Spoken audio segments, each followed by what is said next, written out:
This is a bearing, and I'm looking at down in the bearing of this steering column. 1972 Oldsmobile steering column. And as you can see right now, this shaft is all afloat. That's because there's nothing holding the bearing against the shaft, I guess. Those balls are quite a ways away from it. Alright, now I'm going to try to attempt to put, here's the bearing race. I'm going to put that on. Slide it down in there just a bit.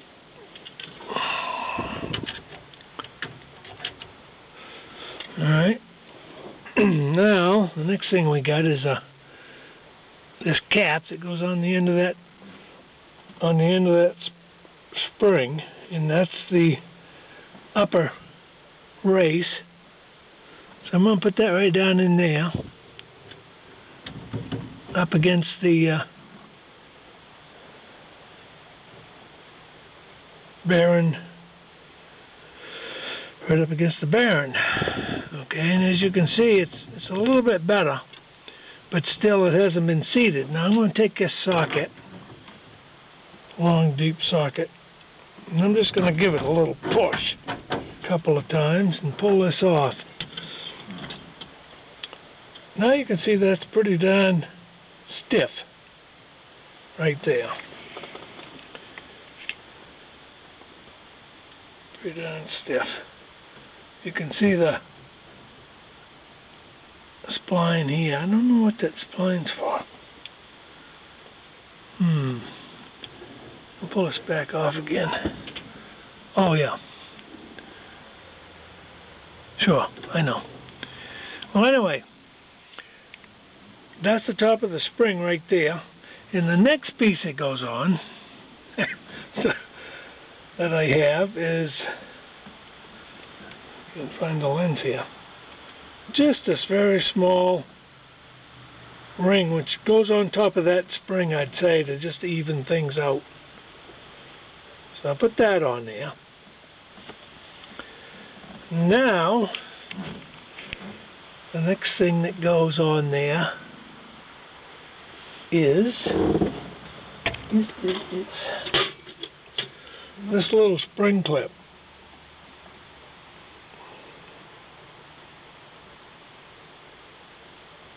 Okay, and I'll show you again where that goes. Take it right off again, I guess.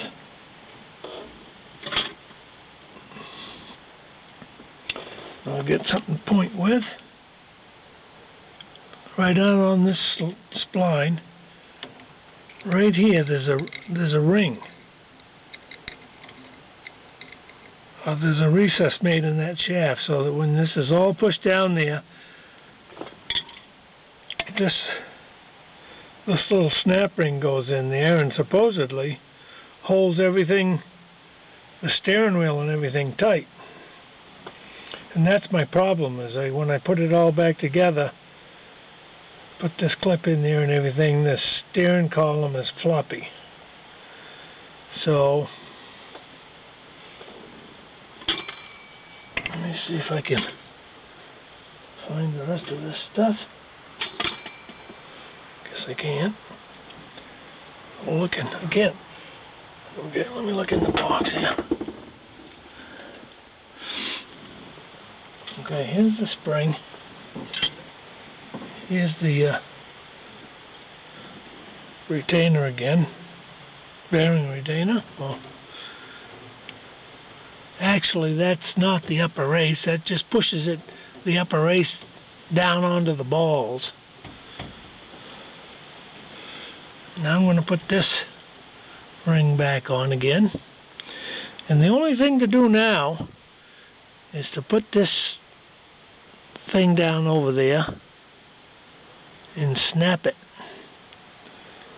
And the only way I found that I could do that is by making myself puller. Well, there ain't much room in this thing. I made this puller.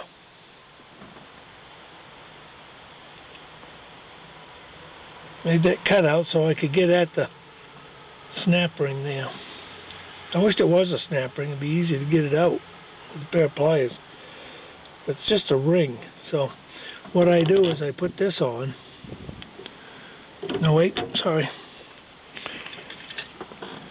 I guess the next thing I put on there is this thing. No, that's not right. I don't put that on until the snap ring is on. So,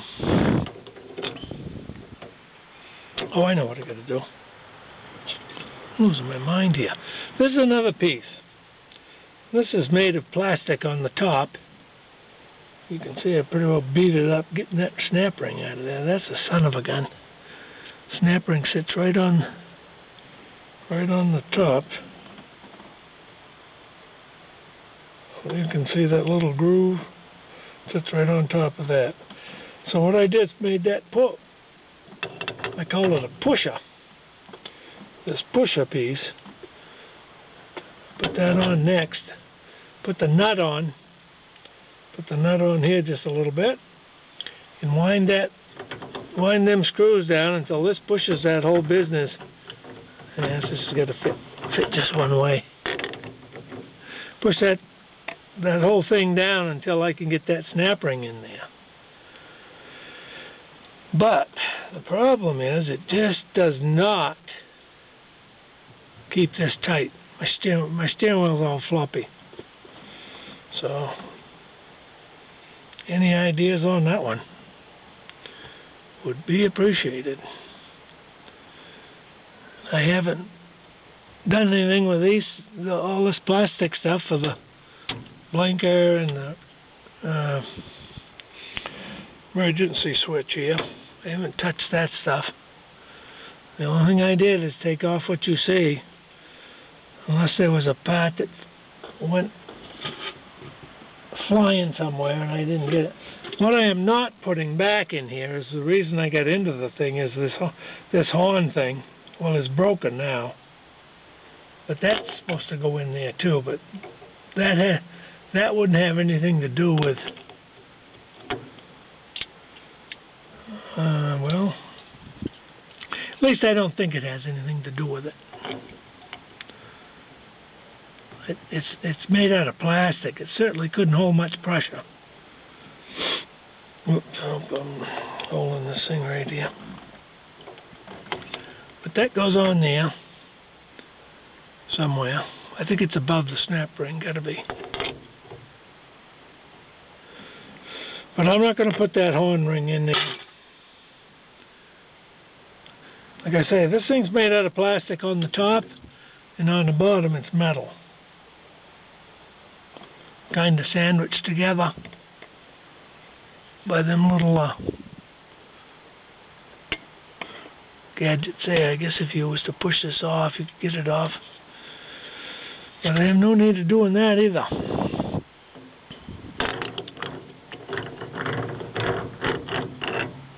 If I was to take this ring off, snap ring, as you can see, I guess that's only made to fit on there one way. And that is because of what? Don't know. I guess it's because of the way this horn ring thing's supposed to stick up through here, but I gouged that all out for another reason, so I could get this situated, get the steering wheel straight. But anyway, that shouldn't have anything to do with it. Once you push that down hard enough, you can get that snap ring in there, and that's it.